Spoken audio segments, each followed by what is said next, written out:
Strategic Management Nigeria Chartered. Akonam is passionate about innovating, and he has come up with initiatives that will make real estate investment truly affordable in Nigeria. He's an author of 3 books and still counting. He's married, and the marriage has been blessed with 3 children. Ladies and gentlemen, please put your hands together and let's welcome to the podium Mr. Anselm Akonam Asuzu. Akonam Anselm Asuzu. Welcome, sir. We're glad to have you. Please make him welcome. Thank you. Good afternoon.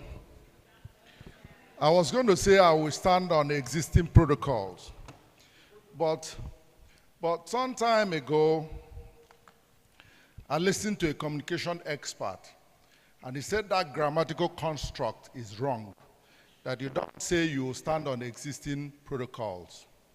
So on that vein, I will say good afternoon, distinguished ladies and gentlemen. And welcome to the second segment of today's training.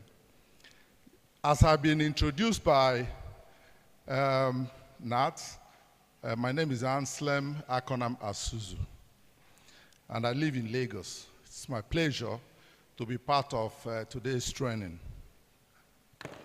And we're going to talk about organizational culture.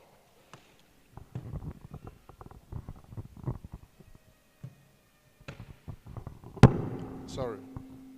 So my background, of course, is private sector. So I'll try as much as I can to, achieve a blend between what happens in the, private sector and the public sector. So building organizational cultures, a framework for leaders, presented by my humble self. And it's a very big shoe to come, after our very distinguished, president and chairman in council. But I'll try as much as I can to do a good job of what we have today. Next slide, please.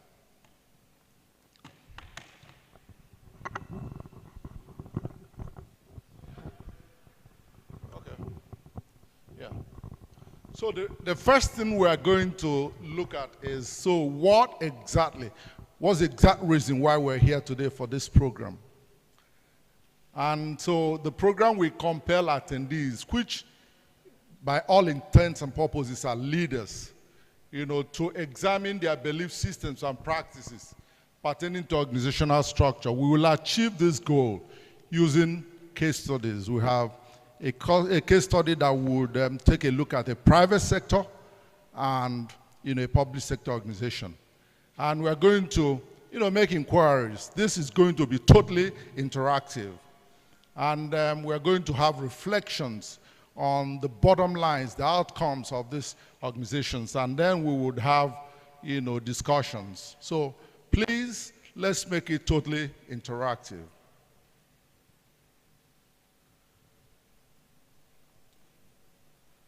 Manat, I'm not, where do I direct this to? Okay.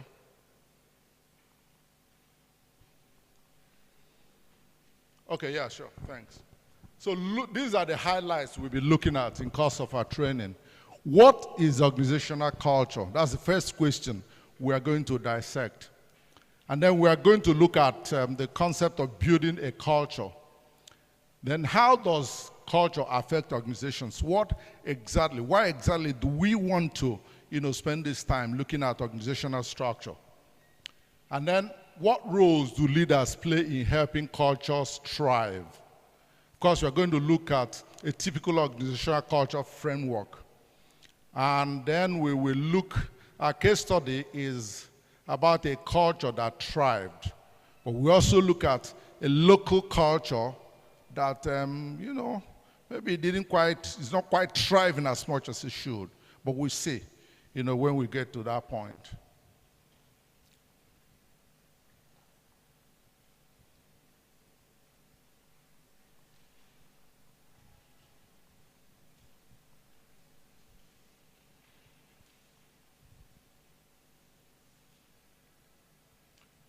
Okay, so by way of executive summary, that's a big picture of what the derivatives, we are going to have. The first thing is that culture is created largely at the top of an organization.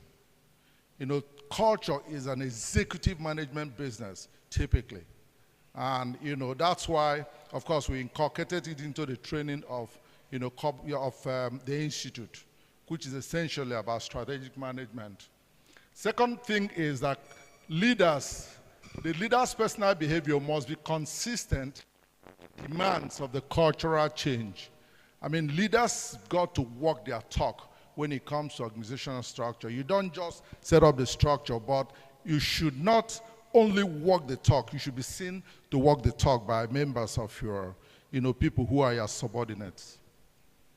And then many cultural change programs are constructed the wrong way around. Culture first, behavior second. What this, is saying actually is an analysis that asks the question, should it be the culture first, or should it be a behavioral change first? What comes first? Is it the, design of the culture construct, or the behavioral change, one-on-one individual thought process changing in the organization? So we see, take a look at that along the way. And then a strong culture is a mixed blessing. It can drive an organization forward with single-minded ambition, but it can also blind a whole company to its fault. When I was going through this, my preparations, I stumbled into an analysis of a couple of companies who, because of their structural focus, didn't quite see the changes that were coming. One of them, for example, is the Nokia. Nokia had a very serious culture that was working for them. They didn't see the changes that were happening around them. I remember there's a Nigerian company that approached Nokia at some point to say, we want to develop a phone that will use 2 SIMs. And Nokia said, what's that? How can a phone, a handset, have 2 SIMs? It was a culture change based essentially on the thought process, mindset of Nigerians. In this country, we used to see people carry 3 phones. You could see people carry 2 phones. So, of course, the idea would be, why do you need to carry 2 phones? Why don't you get a phone that would have, 2 SIMs?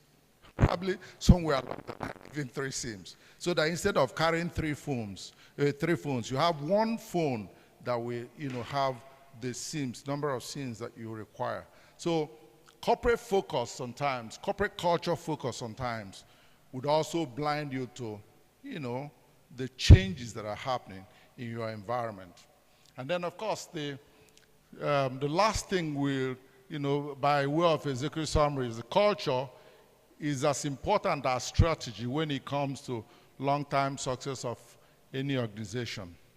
As a matter of fact, it should be the culture first, and then the structure, the strategy will be built around the culture. But of course, culture is also a subset of strategy, because it's during your, strategy brainstorming that you also effectively develop your culture, the culture of the organization.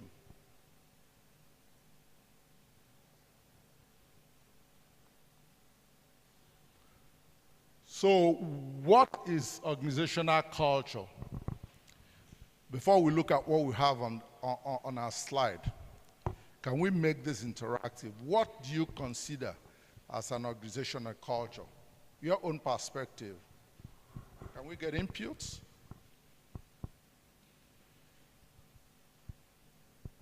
What is an organizational culture? Any input? Okay, so let's go ahead and see what we have on our slide.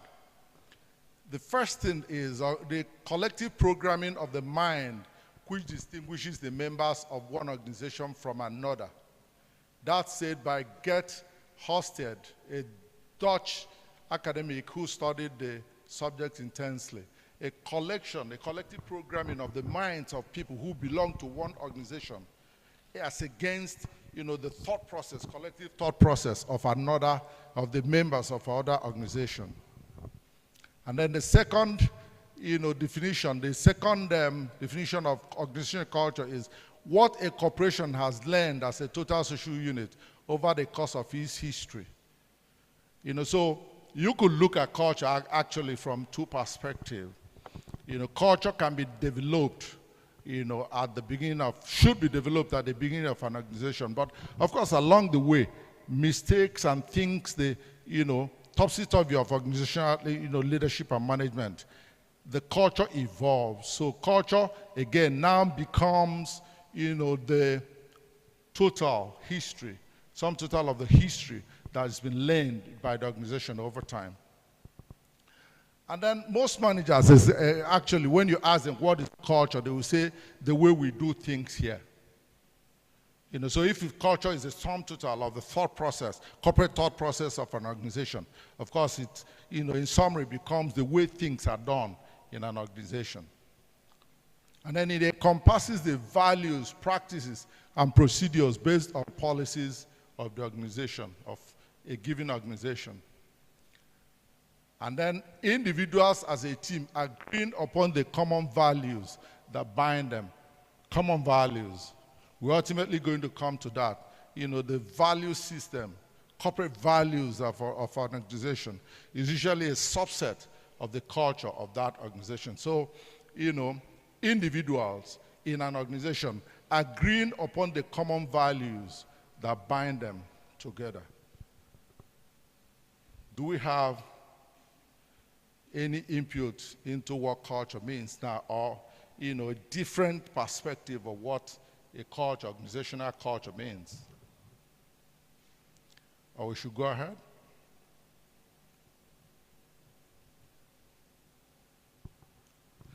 So the next thing we are going to discuss is how does culture affect an organization? Because this has to be crucial.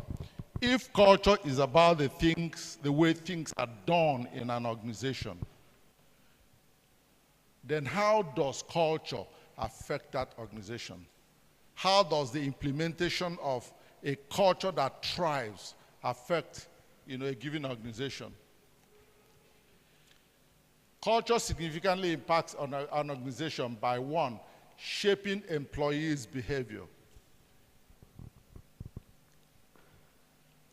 So if I once worked in an organization, one where there was respect for the individual, and it didn't matter who you were. If we had a managing director then who had an initial, we call him DH. And in that organization, every person is addressed with his first name. And if I was an executive director in that organization, my name is Anselm, and it remains Anselm.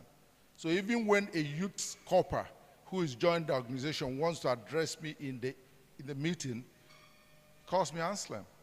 Doesn't matter that I'm his head of unit or that I'm the managing director of the organization. If I choose an initial, he or she addresses me with my initial. So essentially, because of the culture of that organization, there's this mindset, that, everybody's equal, in quote.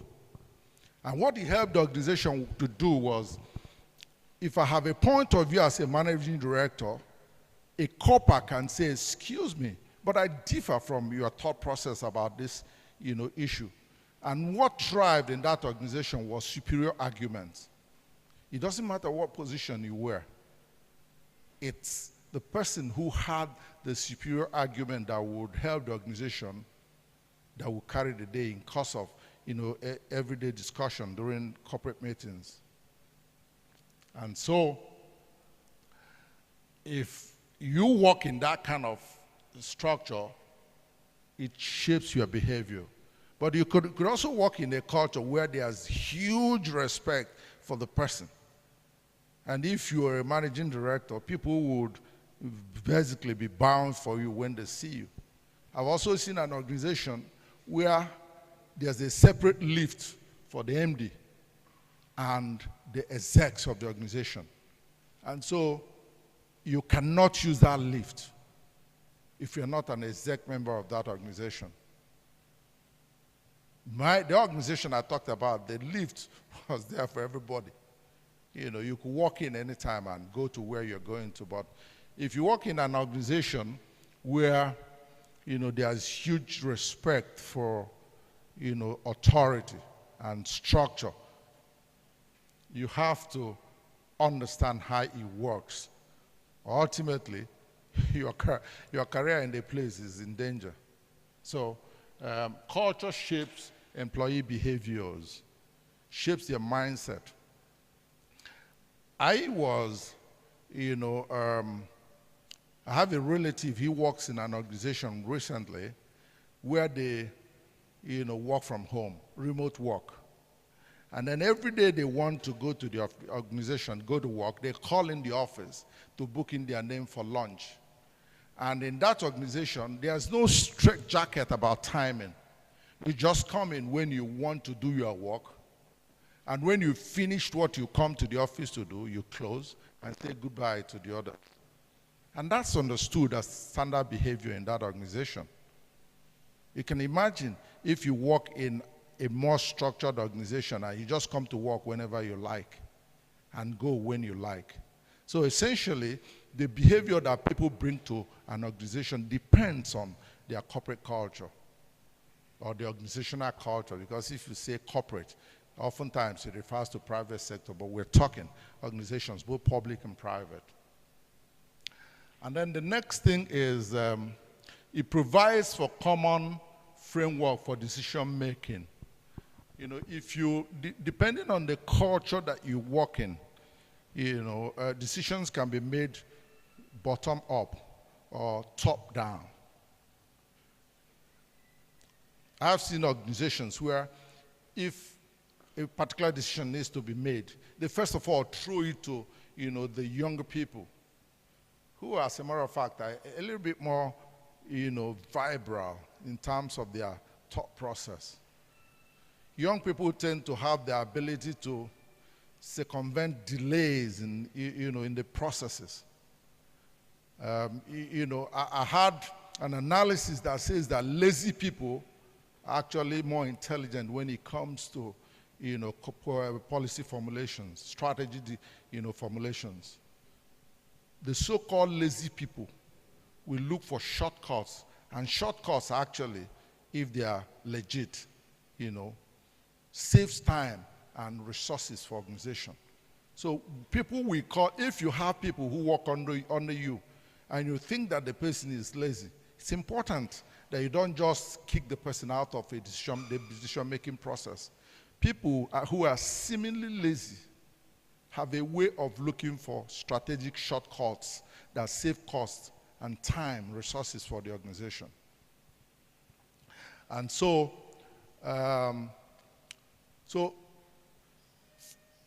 framework for decision making now depends on what the culture of the organization is. There are organizations where decisions are made from top and just passed down for implementation to the rest of the team. Of course, then you start having issues of buying, you know, corporate buying. You just take those decisions. People are doing that because they want to do it, because you ask them, so to speak, to do them. You know, so corporate culture of decision making, top to down, doesn't necessarily call for buying from, you know, organization members. But if you let them have their say, at the time those decision makings are being constructed, it tends to create buy-in and make for, you know, total ownership of the business of the organization. So, so culture then it provides for the common framework for decision making. So your culture determines essentially how you know, make your decisions. Culture influences employee engagement, productivity, and innovation. Is a derivation or a derivative from what I just said.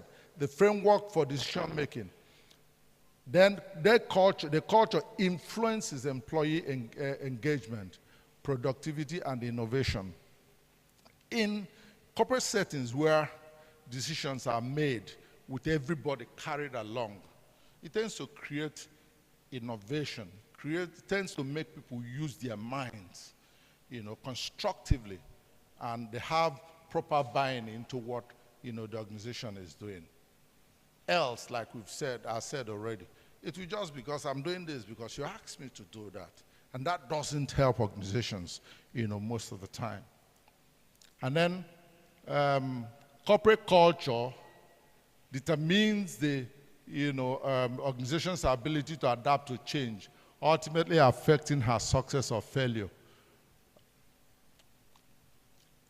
In organizations where there is total focus on culture of strong leadership, top to bottom, it's difficult to make a change. Think about it. In most organizations, the people who are actually, the people who have the first exposure to change are the foot soldiers of the organizations who interface with customers and with the general public. They have access to, changes and, the things that competition are doing that will help you adapt to those changes. But if it's an organization that, just takes a straitjacket decisions from up to down, there's a challenge. So, in determining the culture of an organization, we should look at ability to adapt, and because it ultimately affects success or failure. So we need to, be flexible, have a culture that is flexible, and that everybody, is part of have a buy-in into that culture.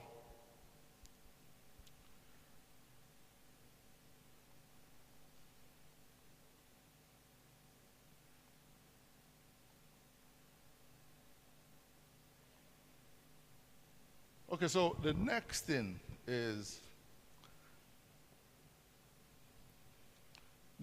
we are going to look at, what roles do leaders play in helping cultures thrive?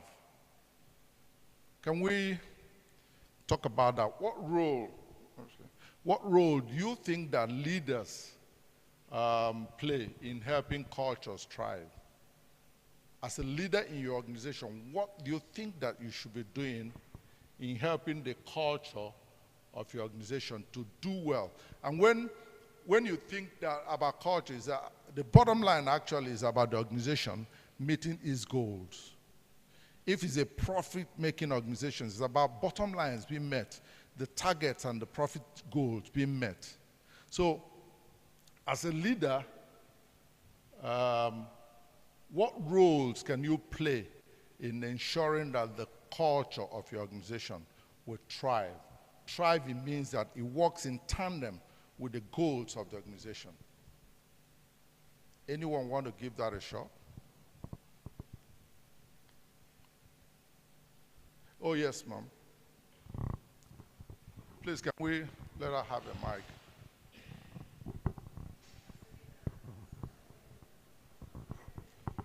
Yes.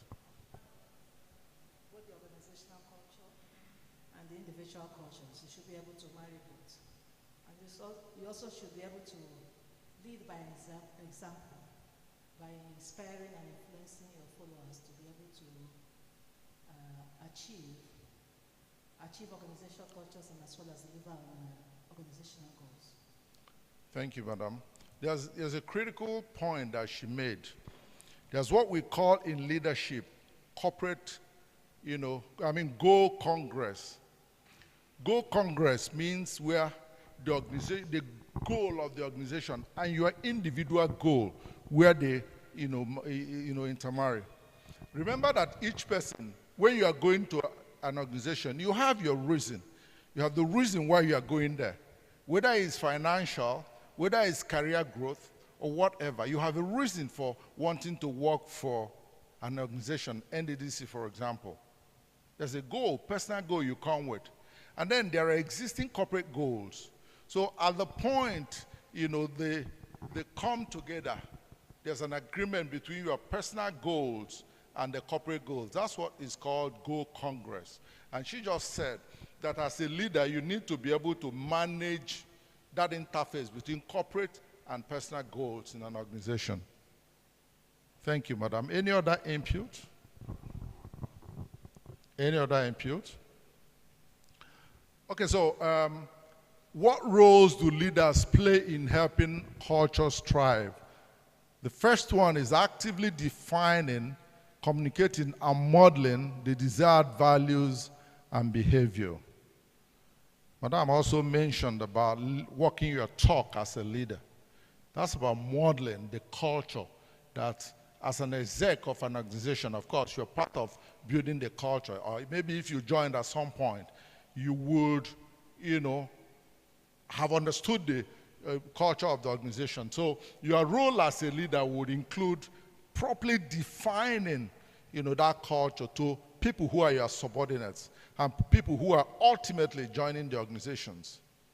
That's a critical role by a leader vis-a-vis the culture of an organization. Properly defining it and then communicating it, whether it's through town hall meetings, whether it's through knowledge sharing, whether it's through whatever structure the organization has in terms of knowledge dissemination. As a leader, your role will be to define it properly, dissect what the cultural implication is for the organization, and then to communicate it to those who you lead. And of course, the third part is modeling. That's walking your talk, the desired values and behaviors in an organization. And then, of course, the second one is setting the broad strategies and overall tone for the organization. The broad strategies of an organization are actually set by leaders, during executive meetings, communicated, defined, and communicated down. So as a leader, you need to be part of the idea of setting the role of setting broad strategies. That's the big picture of an organization, the big why, and things around it. Just why is that organization existing? So as a leader, you need to be part of that, the setting of the broad strategy and the overall tone, the disposition of the organization. So that's part of what leadership does to help the culture of an organization thrive.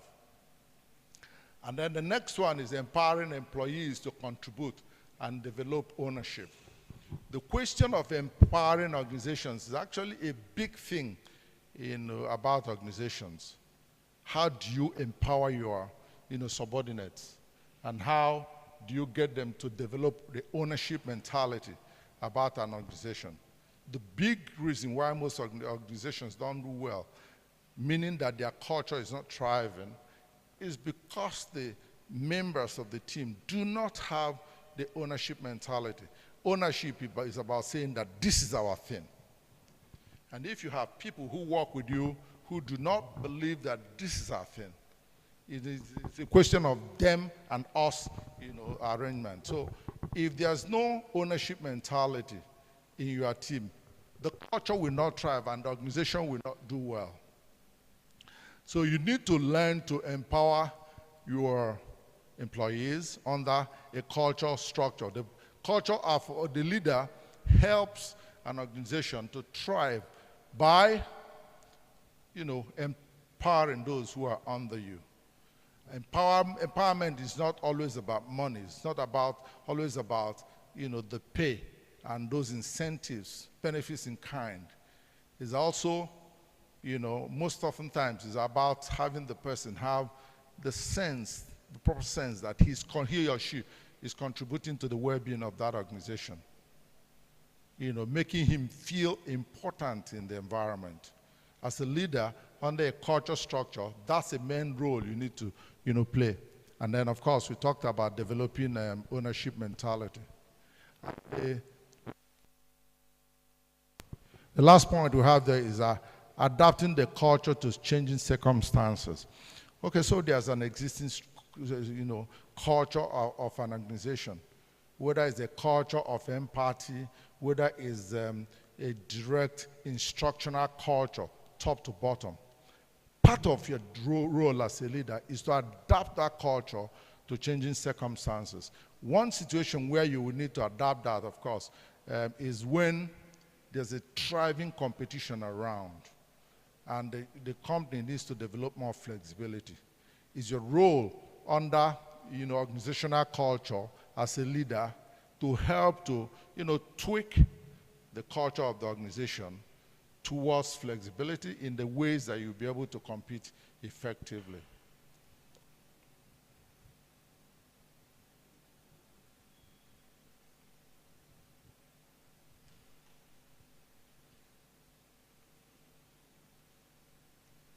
Okay.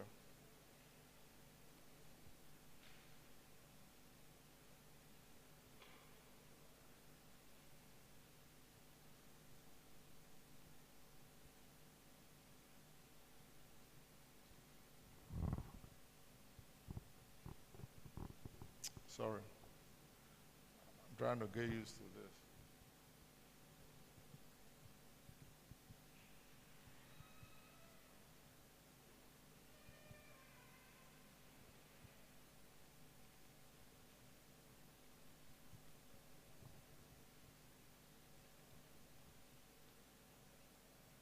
Can you help me change the slide from there? Is it possible?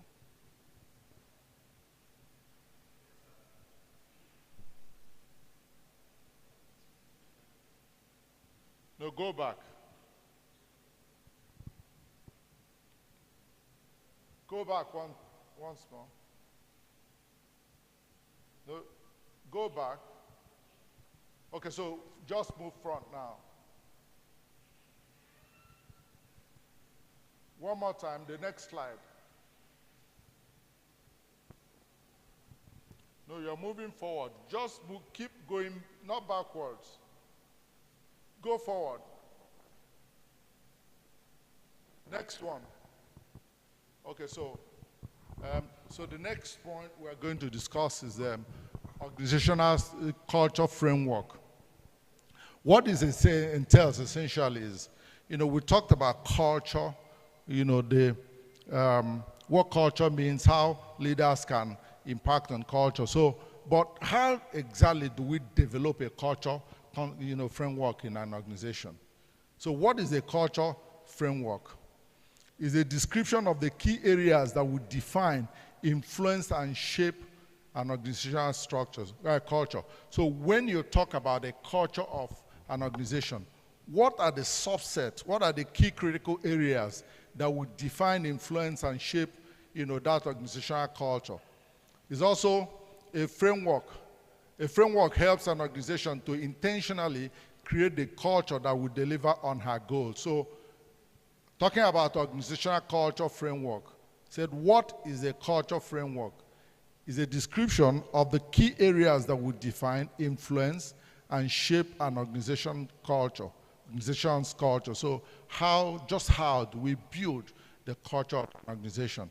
And then the next point is that a framework helps an organization to intentionally create the culture that will deliver on her goals. Different organizations are in existence for different reasons. And the culture that you create for that organization must align with the corporate goals of the organization. And so it's a framework, the organizational framework that helps, in getting that done. Next slide, please. So what are the elements of a culture framework? We've already, talked about what, a culture framework is. So what are the elements when you are building a culture framework for an organization? What are the issues? What are the things that you need to, put into the arrangement? And these are the culture framework elements. When you are the culture of an organization would, first of all, talk about the goals. What's the reason? What's the big why an organization is being set up? That's the first thing. So by the side, right side of the goals, you see the rules, you see the policies, you see the strategies, you see staffing or staff. And then by the left side, you see the values, see the mission, you see the vision and the purpose. But the first thing, and inside that circle is actually the culture of an organization. So the first thing you do when you want to develop a culture for an organization is to properly define what your goals are. What exactly what's the reason, the big why you're setting up the organization? That's the goals. And then from the goals you have for an organization, that's when you begin to talk about the values. What kind of corporate thought, mindset thought process do we need? What values, what kind of staff do we employ? What kind of structures do we put on ground to empower, our staff members? That's our values. How do we as leaders walk our talk? How do we model success? What does success as an organization actually mean to us? That's about values. And then you come to the mission. But maybe before the mission, you talk about the vision. The vision is the big picture of an organization. The reason why you are for the being of the organization. And of course, the mission will be now having in mind what the vision is. What do you need to do to be able to accomplish that vision? So these are the things that you will have to arrive at when you are developing the framework of an organization's culture. You have to know the goals. Oftentimes, the goals are even part of the incorporation issues. When you are incorporating a company, if it's a private company, they ask you for the objects. What exactly is that company going to do? What service, what part of the needs of society are you going to address? And so all that is, built into the question of the goals of the organization. And then you have the values. Each of us as individuals have our values. Whether you got your values from your family, whether you got it from your friends, the company you keep will define the way you see everyday living. That's the same thing for organizations. Maybe you belong to an organization that has a holding company, and then there are subsidiaries. The thought process of your own organization would have to be a function of what in the corporate mindset is. Are we thinking about profitability in the short term or long term? Are we looking at our staff as some people who will thrive on their individual basis? I know of an organization who, when you come to work on a daily basis, you are allowed to use 30% of your time when you get to work to do private things that will improve you as a human being, whether it's learning, whether it's your own private business, whether it's about family. 30% of the time, every day, you are allowed to dedicate it to things that will improve you. Talking about bringing your goals to intermarry with corporate goals. I also know organizations. I read about organizations where you are allowed to take a nap in the office when you feel tired. But most organizations, the way we build it, people are like slaves. And that's part of the essence of culture. Do you want people to be themselves? Or do you want a culture of pretense where people just want to behave to please their bosses and please the organization? I found out by personal experience that organizations that have the culture that thrive are actually organizations where people are allowed to be themselves, where there are less pretense and bootlicking in organizations. But you don't find that a lot of the times in our own climes. And so that's about value. And then we need to ideally By the time you want to start running the business, you ought to have defined your vision. You have to have defined your mission. You know, this is your vision. We want to be here. We want to be the best company in the next 10 years in terms of the environmentally,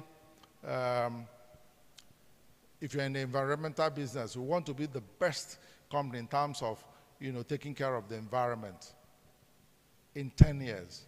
Of course, you now have to, you know, map out the things, the steps you have to use, what you need to do to get to that goal in 10 years, the vision in 10 years. That's about mission. So all these things you have to develop, because ultimately they are the things that form the framework of a culture of an organization. Because if it's in terms of profitability, or if you're a public organization and you know your interest is not about profit making, but your interest is improving education, for example, you need to develop the goals. A typical state in Nigeria, you know, I see their listing, and you know, some states are 30-something out of the 36, 37 states in terms of their performance, the indices, you know, of achievements in education. So if you're an organization and your goal is to move from 30th to, you know, to first or to second, you need to understand exactly what you need to do, you know, to be able to achieve that vision. And of course, I mean, through defining of the missions, the things you need to do. And then, of course, there's the purpose. You would ask, what's the difference between a vision and a purpose? Can anybody take that? What's the difference between a vision and a purpose?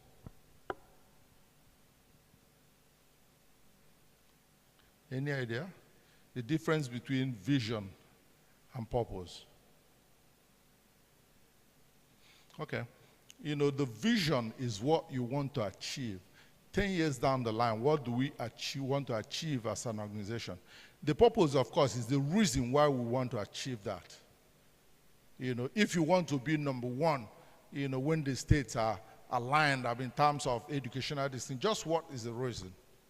The purpose is to improve, you know, the quality of living of the people, improve their academic knowledge and their civility, because education comes with civility. So that's a purpose. But the vision is that we want to be number one. We want to be, you know, number two. But the purpose is to create civility in people, create well-being in people when they've gone to school and, you know, are properly positioned in society. And of course, we move to the other direction where we see the rules of every organization has these rules and regulations. This will have to be properly articulated. And then we have policies, you know, and we have strategies, you know, and then we have the staff, which is actually key. When we get to our case study, you'll see why I think that the way we manage staff is actually what helps an organization, a culture, thrive or otherwise. We're going to look at a case study of a corporate international organization, and we're going to look at another case study of an organization, a public sector organization in Nigeria. And we juxtapose the way they look at their staff and then look at their ultimate bottom lines. You know, how have they been able to achieve the bottom lines? Because, I mean, that's, whether you're in public sector or you're in private sector, that's the whole essence. The bottom lines you've created, you know, the goals you created, just how much have you been able to achieve those? And so staff is crucial and a very critical and part of, you know, the culture of an organization. Meanwhile, you know, the staff members are the people who will implement, you know, the culture. So that's why staff were crucial when you talk of organizational, you know, culture.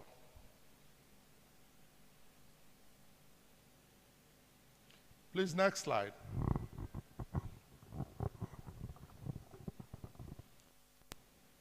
We pass here.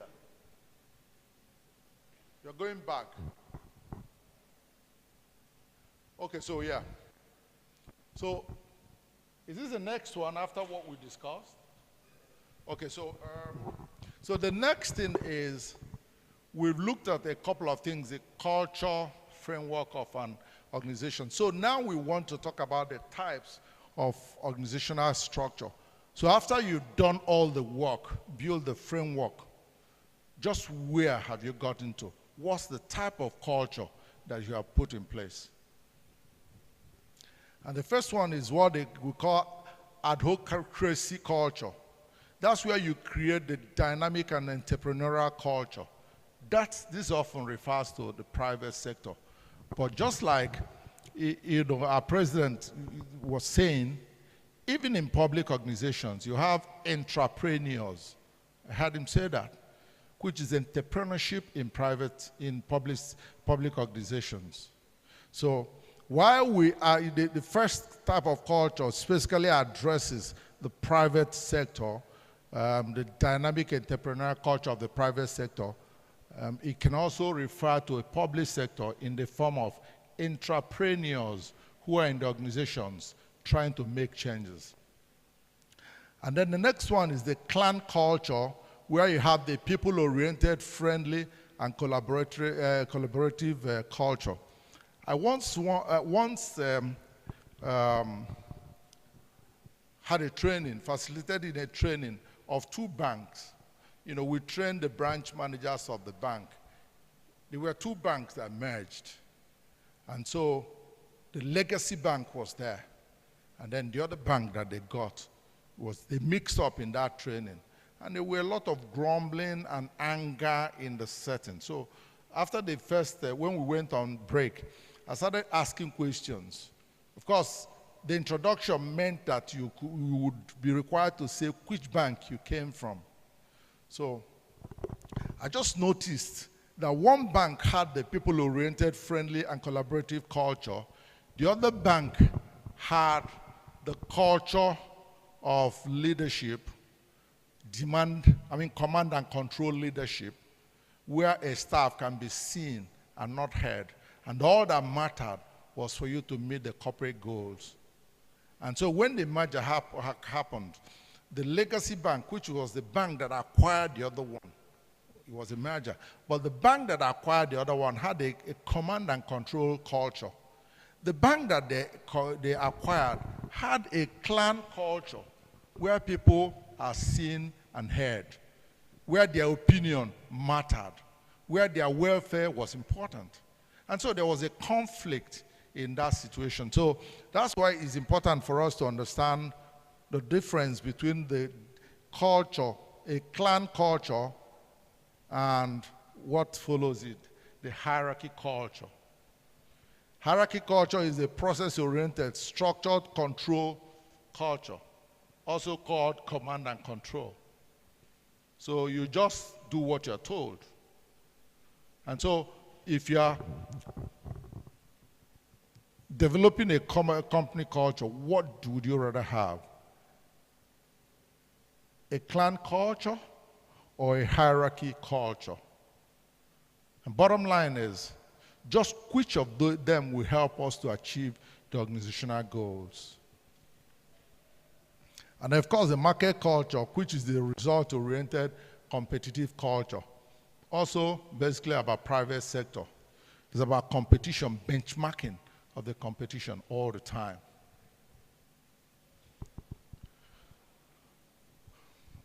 I understand that most of us are from NDDC. Am I correct? What kind of culture is in NDDC?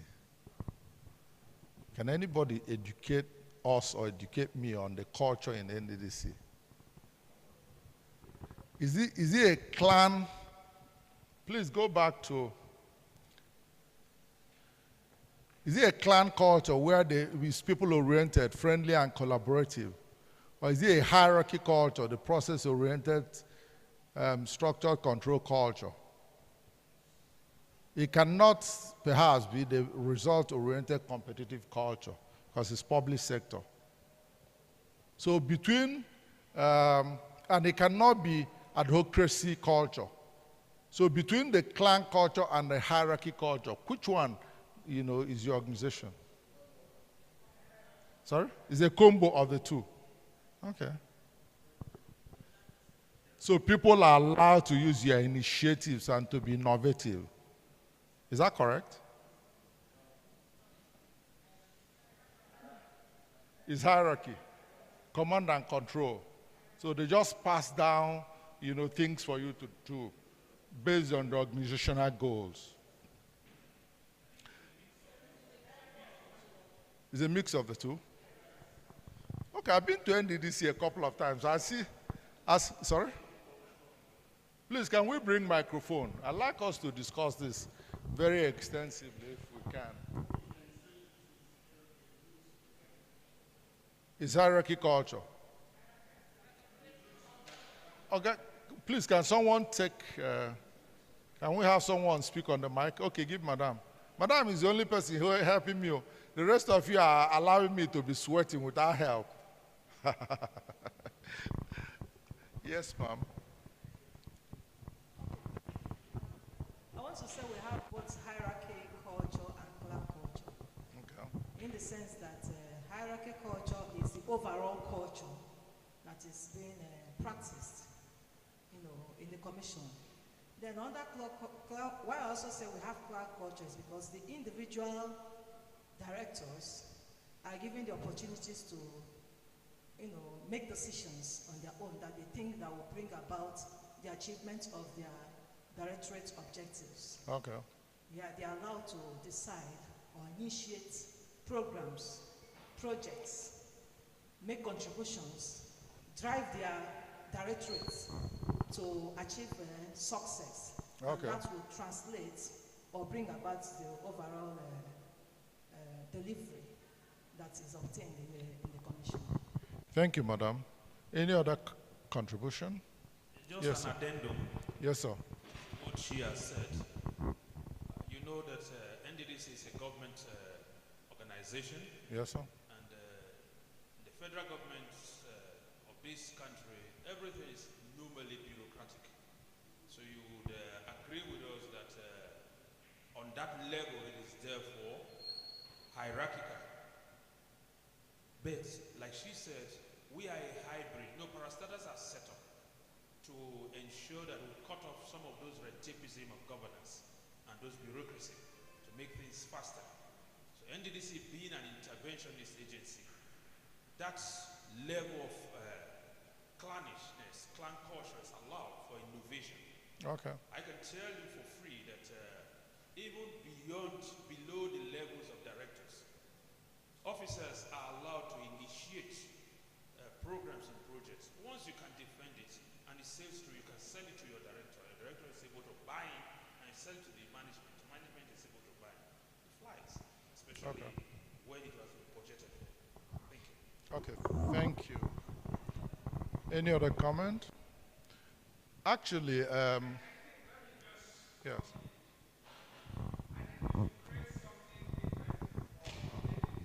We should be hybrid in the sense that for different situations, we can apply any of this and we move on. Okay. So it's possible in NDDC to apply a dynamic and entrepreneurial culture. Okay. I think so. Because I think that some of the projects that NDDC execute do not necessarily come from the executives of NDDC. It's possible that some people, middle management and other ones generate ideas about projects and about how the community can be impacted upon. So if that's correct, of course, that should be, some bit of entrepreneurial, approach to this thing. But what I think that we need to know is, even in the private sector, is actually a combo, oftentimes, of clan culture and the hierarchy culture. Because in the private sector, the broad strategies are actually determined by top management, which they gradually pass down. But when you get to middle management, there are some flexibility that comes with something like, in one of the organizations I worked, you allow, for example, to employ your team. They just give you, define the goal, define and communicate the goal for you, but you are allowed to go and get your team. That's some bit of clan culture. They do not recruit for you. The whole idea is, we don't want to recruit for you, and then when you hold you accountable for the numbers, you now say, you gave me this team. So they want you to recruit your team. So even in private sector, it's also a combo of the clan culture and the hierarchy culture. In some organizations, you have more of, maybe 60% of clan culture disposition. In some other ones, it's less than that. But I think that what works is when you have that, combination.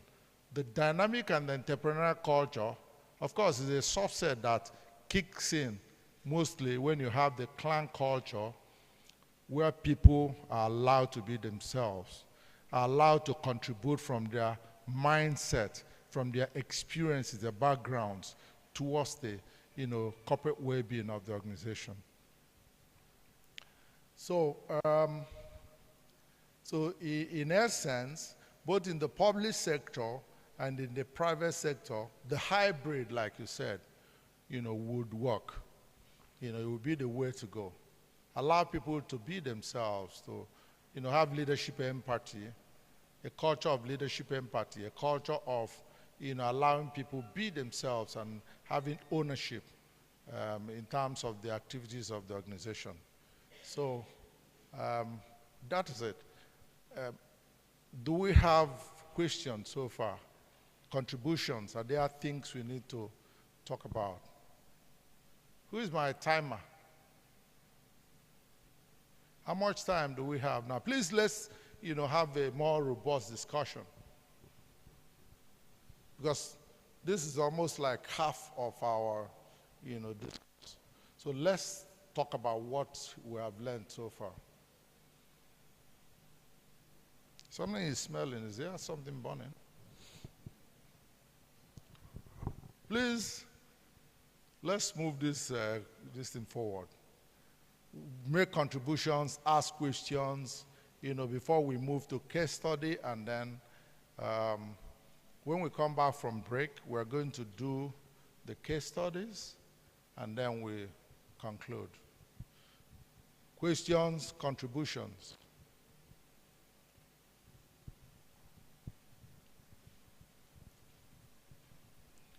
No questions, no contributions. Okay. Please let me know what's the timing. I'd like to call for a break at this point. So let's refresh and come back.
So please, I have to use my, laptop for the presentation of case study.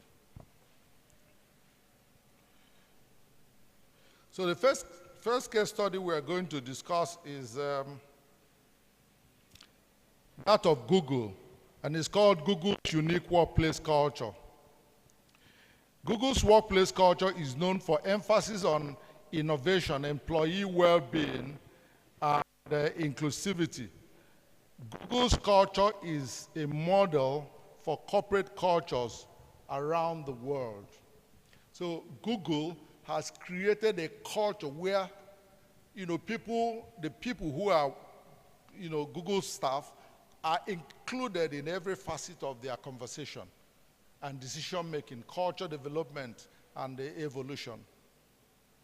It's Google that I mentioned. In Google, when you come to work every day, you are allowed to use 30% of your time to take care of your personal things, including taking a nap when you want to. But bottom line is that they know what you ought to achieve in that day when you get to work, and you have to achieve it. But 60% of your time at work in Google is targeted towards organizational, goals and, plans, work. But 30% of that is targeted. So if a Google is in Nigeria, and I think they probably have subsidiary or something here. If you're a mother who has a child, is within the, Google's corporate culture that you can leave work at some point and go and do a school run and come back to work, so long as it aligns with, that 30% of the time. And so when you talk about staff inclusivity and staff welfare, Google actually tops the world. And then in Google, you have flat hierarchy. Google maintains a relatively flat organizational structure, allowing for open communication and collaboration across the teams at all levels. In Google, people speak their minds. There's collaboration. There's openness in communication. You do not have to be afraid of what will happen to you if you speak truth to management, to leadership, or if you speak the truth to people, who are your superiors.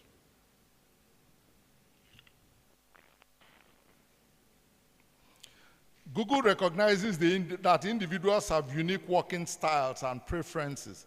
Employees are given the freedom to structure their workday and the autonomy to make decisions. This flexibility allows employees to find a balance between their personal and professional lives, leading to increased job satisfaction and overall well-being. It's about job satisfaction and overall. So you are allowed to align your own personal goals with corporate goals. And number 3 is innovations and experimentation.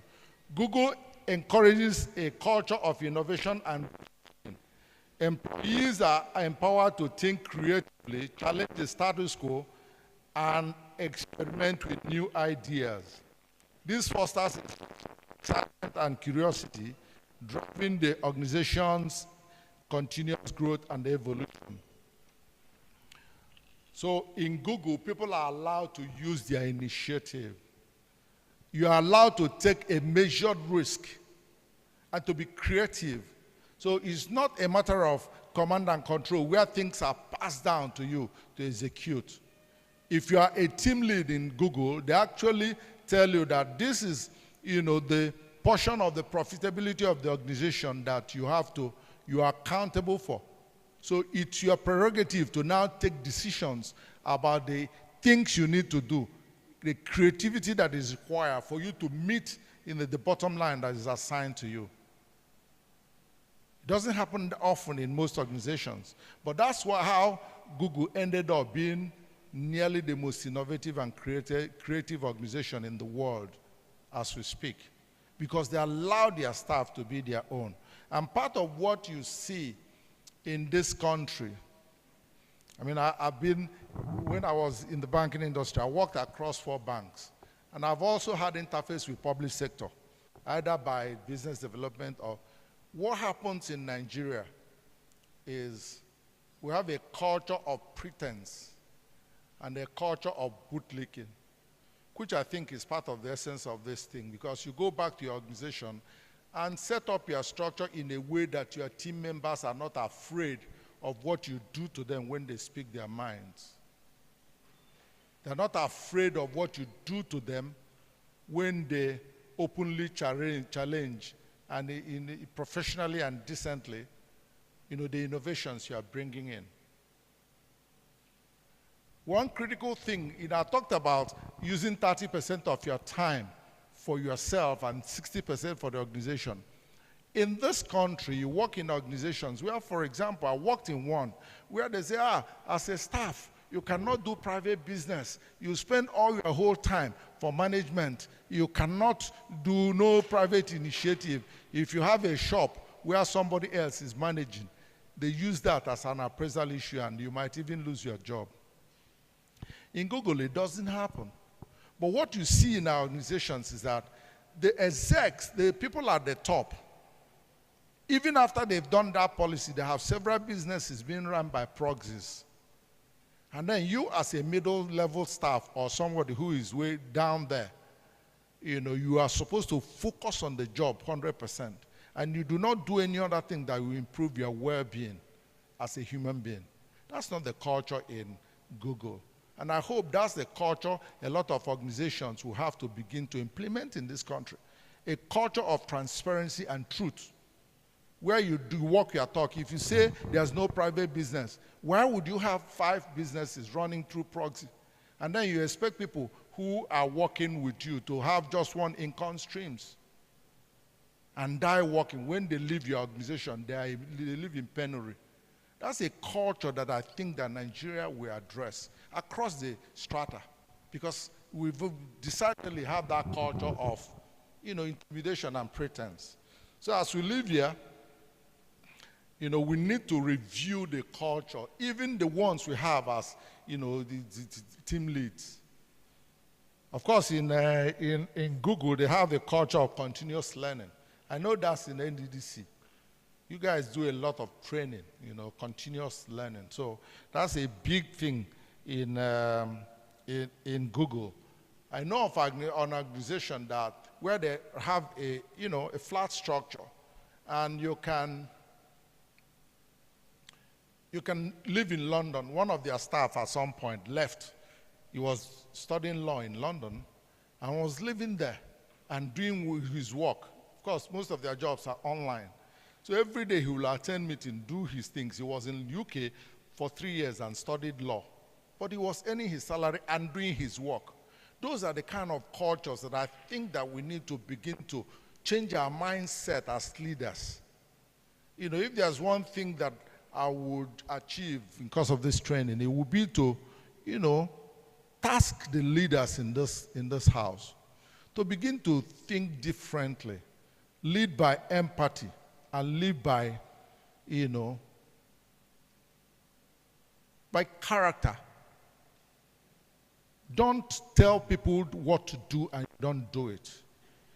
It's crucial to me because I worked in an industry where I've seen that in banking, when you see a lot of people that left banking, oftentimes they are not well off because they spend all their time chasing targets, carrying cash all over the town. When they retire, most of them who didn't, they retire in penury.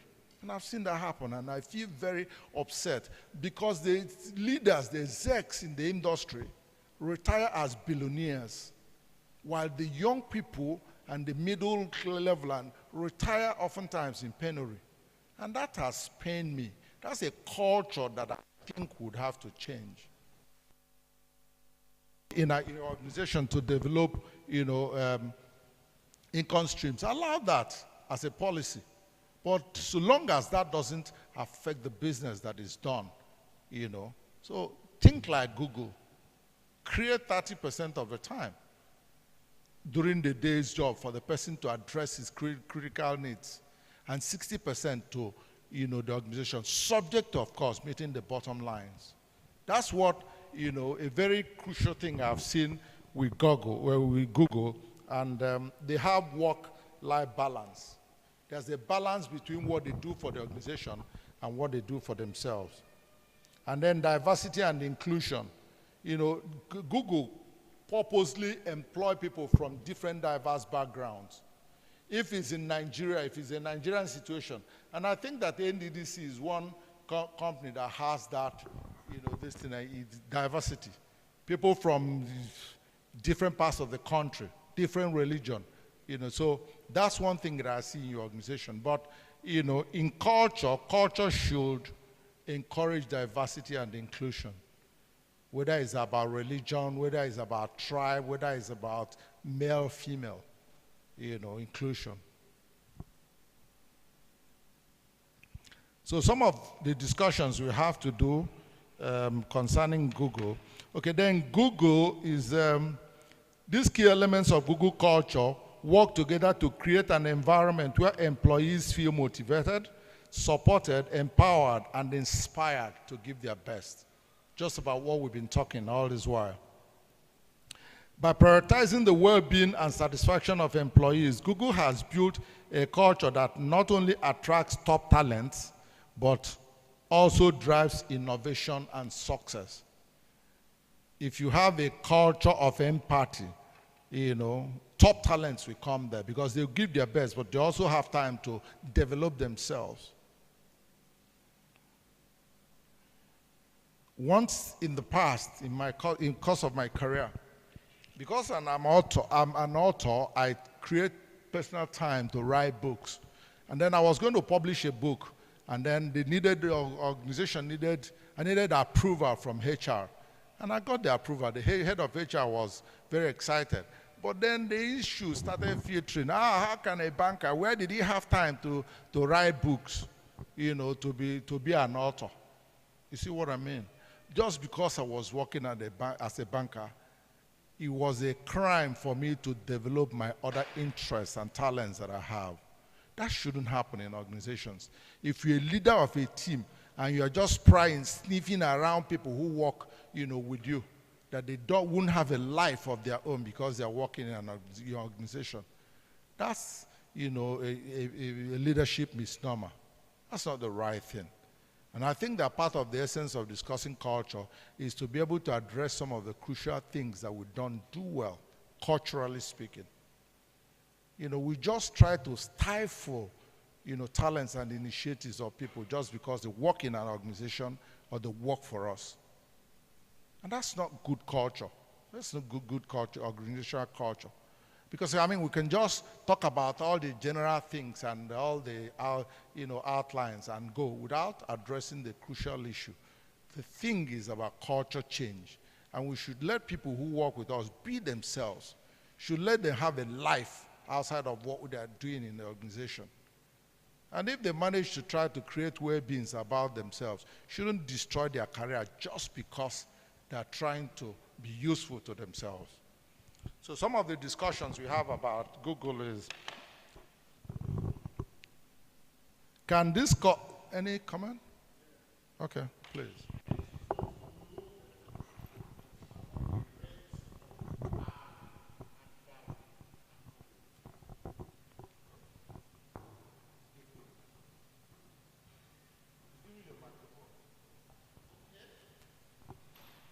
I want to know about the rate of hiring and firing in Google. There's something I will ask after that. Okay, the rate of hiring and firing in Google. Incidentally, my research didn't cover that, so if you do have that information, please let us know. Please give him mic. I didn't specifically look at hiring and firing in Google, so please let us know. I have the feeling that you have an information to give. What I want to know is their culture and how will I put it? Because for them to allow that 30% lose time, that is for yourself. Yes. And that is 70% for The organization. it means that there is a strategy they put in place. Okay, there is a kind of, how would I, this is KPI law. This is what you have Okay, yes. Okay, yeah, thanks. I appreciate that. I had mentioned that in Google, what is important to them is, in terms of the numbers, if you are supposed to deliver $10 million, for example, in terms of profitability as a team, if you deliver it, they are not concerned about what else you do. The other thing is that because of this culture, Google has attracted top talents across the world. It's actually adjudged as the best working environment in the world. That's arguable, of course. But it's adjudged as the best place to go and work. It's because of their culture. Top talents thrive there.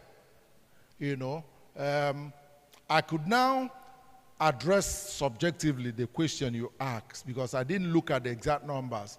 But I think that top talents, because top talents go there, the attrition, staff attrition is low, meaning that people, the turnover, staff turnover is decidedly low. Because it's a place that good people go to work and where people actually long to stay and, you know, do their career. So why I did not specifically look at the exact numbers in terms of, you know, attrition, but it's certainly one of the best working environments in the world. And that's because of their culture, which is what I'm actually advocating. I'm a big advocate for a culture that allows people to be themselves. So can this culture be implemented in our local environment? What do we think? We don't have the system. Okay. I've seen it happen. Okay, you want any contribution? Can they? Okay. Okay, he said that it cannot be implemented because we don't have the system. That's what you said, sir. Well, in part, yes. I'm not sure it's about system. I think it's about our mentality. We have a very poor mentality about inter-work relationships. We not want, as people, we like to lord things over people. Maybe because of the cultural backgrounds we come from differently. I mean, most of us. We come from a background where the father is the Lord and says everything. So you grew up with that and come into the work environment. You want to lord it to you. You want to say something? Yes, so please. So what I mean by a system is, because what I'm seeing, the picture I'm seeing at Google now is that you have your office, you know your responsibility, you come in and do it and go. You can actually work, you can on, yes. Yes, on a particular day. Yes. You satisfy that and you go. Yes. But we don't have that in Nigeria. We don't have that. Okay, yeah. Yes, because there are interference here and there. Okay, yeah, in part. But I know an organization who have that. There's Flutterwave in this country. You know about Flutterwave, sir? It's an international money transfer organization. It's a fintech. And I know for sure, because my last child works with fintech, with Flutterwave. And since they employed him, he's worked from the house. And I mentioned it. Any day he wants to go to work, he determines what he wants to do in the office. And when he gets there, first of all, from the house, he calls the office and they book him in for lunch. He comes to work, eats his lunch, finishes what he wants to do, and leave at his own time. Nobody will ask him questions. So, you know, that system, while in a general sense it's not in place, gradually organizations are beginning to implement that. And this is perhaps part of what this is about. You know, that we live here, if we have our own organizations, or when we have our own organizations, begin to implement cultures that release people from the bondage of employment. Because it's actually like living in bondage in some organizations. And I'm a big advocate of people working and being happy and, you know, giving their best without necessarily being suffocated. Any other contribution? Madam, yes, you wanted to say something. Yeah, actually it's achievable. It depends on attitude and mindset orientation. Yes. I think it's achievable. I think I did a cultural intelligence on effective leadership, Okay. using LNG as a case study. Yes. That's part of what they do there. Which company is that? Sorry? Which company did you use as case study? An LNG. Okay, yes, an LNG. Okay. That's part of the culture. Yes. The culture in LNG. Okay, but that's by the way anyway. What I want to ask, I have a question. Yes. As a leader, you know, we work in an environment, generally, it's not only here, everywhere. You have people that gossips, okay? Yes. They come to you, they tell you one thing or the other about someone, about something, and you know, as an individual, you tend to react immediately. Maybe somebody come to you and say, this person said so thing about you. As a leader, you feel bad immediately. So, two things are available or are open to you, are options for you. 2 or 3 things. Yes. Either you call the person call the person, let him come and defend himself in my front, or let's trash it out, or you sideline the person, or you carry on as if nothing happened. Now, if you should, decide to carry on as if nothing happened, deep inside you, your heart, whether you believe it or not, one way or the other, your reaction or your attitude to that particular person will change. Will be affected. Will be affected. Whether you react spontaneously or not, is human. For you to start being a bit suspicious of that person when you interact with them, yes. And if you decide to say, okay, can you let me call the person so that we discuss it openly, or let's trash it out, or let me find out what the truth is. You might not be privy to some informations, that could help you. Yes. The person or the people that's responsible that are coming to give you those private information might not come again. They say, if you go to madam, she will just expose the thing. I don't know if you understand what I'm saying. I do. Because of that, they will deny you of probably relevant information. Proper feedback. So I'm worried. How do you handle such situations? Okay, I would discuss my personal approach. Then before I talk about, putting it in perspective with culture, organizational culture. I'm not a big advocate of, call 2 of them together and let them start fighting. No, I've never done that. Because if you call them, you create bad blood, that's one. Secondly is that the person who came to talk to you privately, and then you put the person on the spot with, the other person, will never come to you. And I think that those kind of informal feedbacks are important in an organization. It actually depends on the way the leader handles it. Some people will say, I don't listen to gossip. Nobody should come and tell me. But sometimes information that filter in through to you, through that channel, helps you to either avoid banana peels or to take informed decision. What I do would be to call the person who they talked about, that information came about, and discuss it openly with the person without calling name of the person who gave me that information. I think maybe it's not the best strategy, but that's what has worked for me. I would discuss it openly with the person, especially if they understand that you're a transparent boss. You are the person who comes as a leader without, who you don't have, if they've studied you over time and found out that you don't have a witch hunting spirit as a leader, they're most likely to be a little bit more open. My experience is that when I accosted my past subordinates with those kind of situations, they owned up. They spoke the truth about me. Some, of course, will lie. You can't rule that out. But my suggestion is that, please, don't call both of them together and create, an interface of acrimony. But call the person that is involved and put your card on the table and try. That will even let you know. When somebody is lying to you, madam, you will know. Either through body language or through various other means.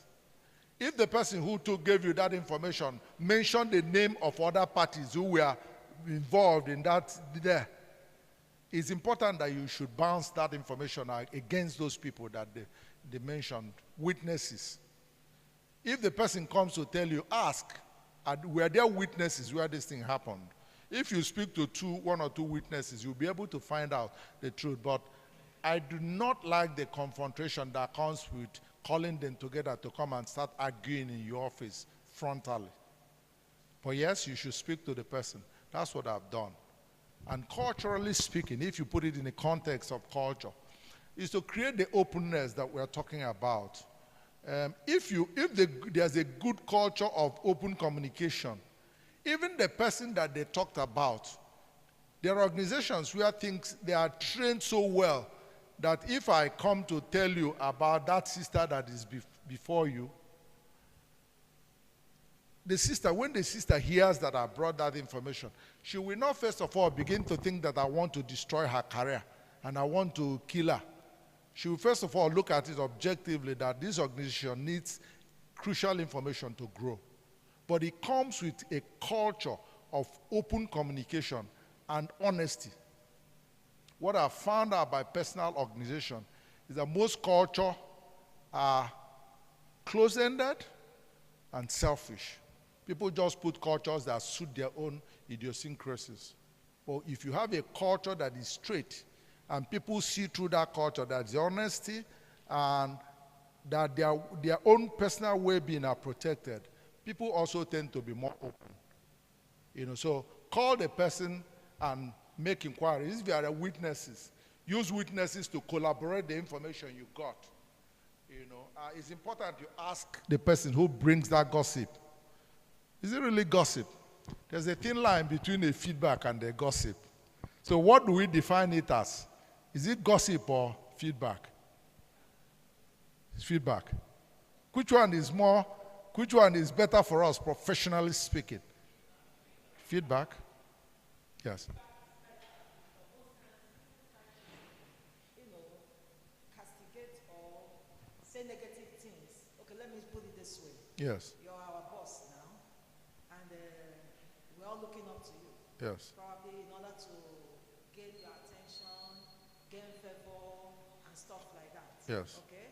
And me being probably selfish, I want to be the only one that receives favor or is in your good books. I'll try to come up and say something about that sister, about this person, so that to limit her from receiving maybe probably the same attention or the same favor like I do. You understand? Yes. I'll say something negative about her in order to create a kind of enmity or limitation between your relationship and her own relationship. Yes. What I found out too is that I take it for granted that you as the leader, you understand your team members. If you actually understand your team members well, you know those who are gossips, who have the tendency to destroy other people's careers. In your own team now, do you know the ones, when your staff comes in, walks into your office, either by body language or antecedents, you will know what the person is capable of doing. True or false? True or false? So if you have a staff who is consistently, trying to upstage colleagues, you will know that that's the kind of staff. So of course you take what he or she tells you with a pinch of salt. I think that's crucial too. The personality of the person who is providing the feedback. But I think that even against the backdrop of a negative personality, that you should still use an interplay of witnesses, the account of witnesses, and questioning directly the person who is involved to find the truth. But within the context of a culture that allows openness. That's what I think. Okay. A follow-up to that question. In a situation that, peradventure, the leader himself has so much confidence in such a staff that constantly on doing other stuff, what are the type of this? Can you share, because based on what she asked? Yes. If you're a leader and you have confidence in a bad staff, a staff with negative, inclinations, then there's a problem with your leadership. It means that you as a leader, you are not upright. I'm not talking about holy, being holy. When I say upright in leadership, you are not straight. If you're a leader, it's not you now. We're just drawing an analysis. If you're a leader who has implicit confidence in someone who destroys others, there's a challenge with that. And you will know the antecedents of people who have worked with you for a while. And then if you're a leader, and it happens often, thanks for bringing that up, because you, based on our own idiosyncrasies and based on our own selfish disposition to issues, we tend sometimes to support bad things. I'm just speaking it plainly. But I'm saying, sir, that it would be a wrong thing to have implicit confidence in someone who is a destroyer of other people's careers. That's my response to that. And if we don't have any other, we ought to have a second case study, but apparently, my nurse is asking me to round up. Yes, ma'am. After that.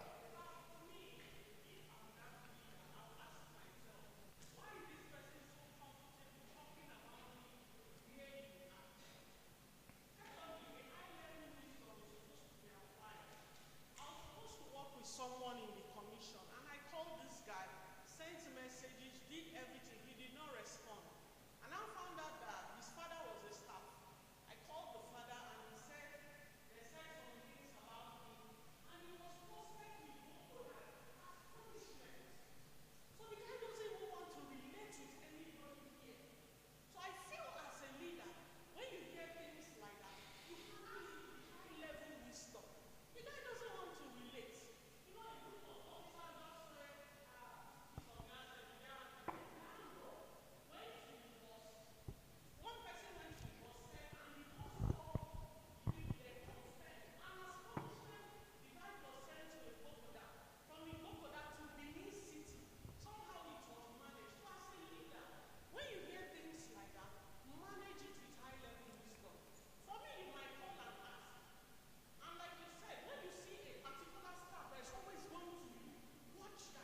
Exactly. Watch that stuff, because we have them in the commission.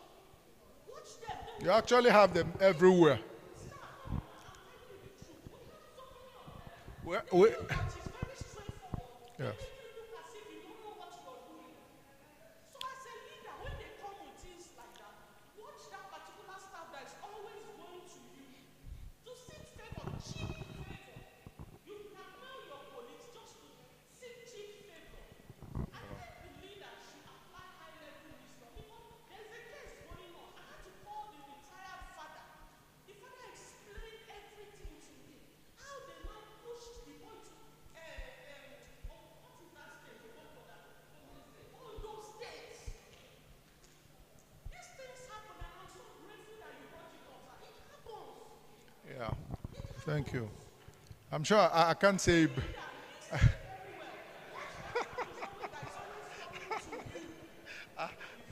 Okay, so this is our last conversation around it.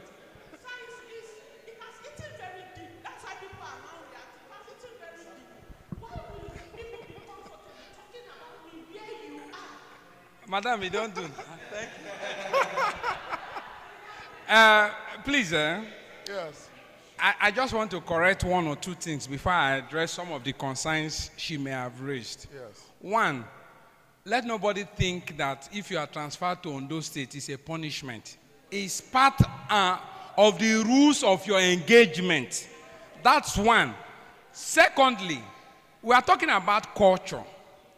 The culture in our organization is not an ideal culture. So in that kind of our own culture, these kind of things will keep happening over and over again. The good thing for us coming here today is that since we are still on our way up, let's learn these good things so that when we get to the top, we will not repeat the mistakes we are complaining about today. Thank you. Thank you. I appreciate that. Is it? Okay. No.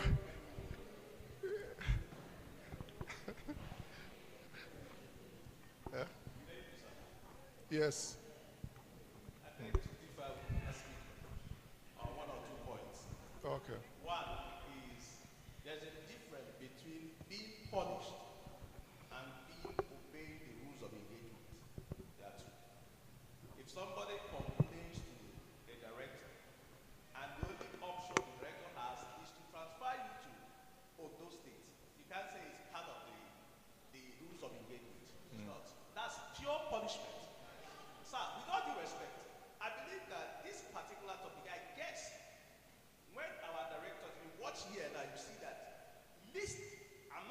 see it that way. So I'm not sure. I'm just saying that's my opinion. Okay, so there's.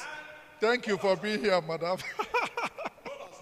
Yes. So what I'm saying in essence is this: when they are in organizing these programs for directors, they will choose selecting topic for them. I think most of these things are meant for them to listen, while we also carry our own while going on. But you see what he's saying, I agree with you if you are being transferred or based on this is the cost of your service. But when you are being punished, so if you see the issues raised here is boiled on one particular issue. That is the truth. Yeah, you know, thank you. I also know another reason why the directors are no longer here. I think they were here when my boss, when the president was here. But you know, my own situation is what happens to you when you are a smaller boy and then you come after when a big wig has done presentation. So after Oga finished, the directors left. There was nothing more to add. So, but I understand that. I understand that, and it's fine. Bottom line is that the thing about training and knowledge sharing, even if it's only 4 people, I have the mindset, even if I talk to only 4 people, and those 4 people leave and they implement it, it's still better than the fact that we didn't talk about it. And I'm very, very fervent about a culture change, mentality change in our climb. Because especially black people, but especially Nigerians, we're very vindictive in places of work. And that's why I'm doing this with big emphasis. This is the big thing for me about this training. That we return to our places of work and be less vindictive and run a culture of open communication and goodwill towards people. Thank you. Ladies and gentlemen, put your hands together for Mr. Anselm. Thank you very much, sir. And we've taken a bit of your time because we didn't quite start on time, too.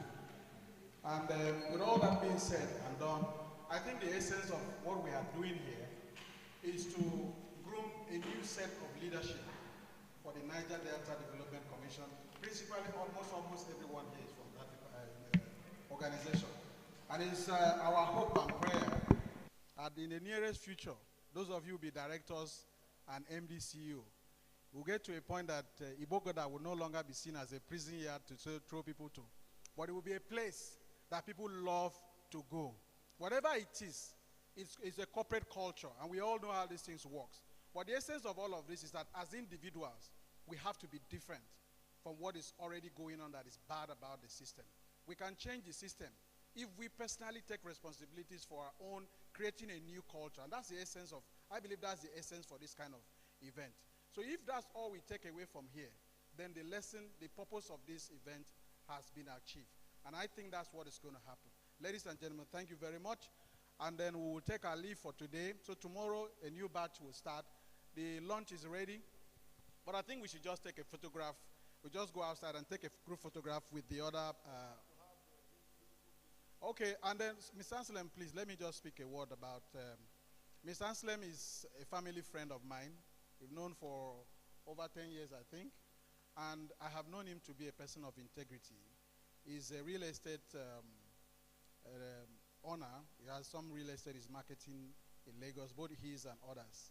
I have some properties that I bought through him, and I can attest to his integrity. If any of you have any desire to deal with him, I can give you my word for it that he will be somebody that you can.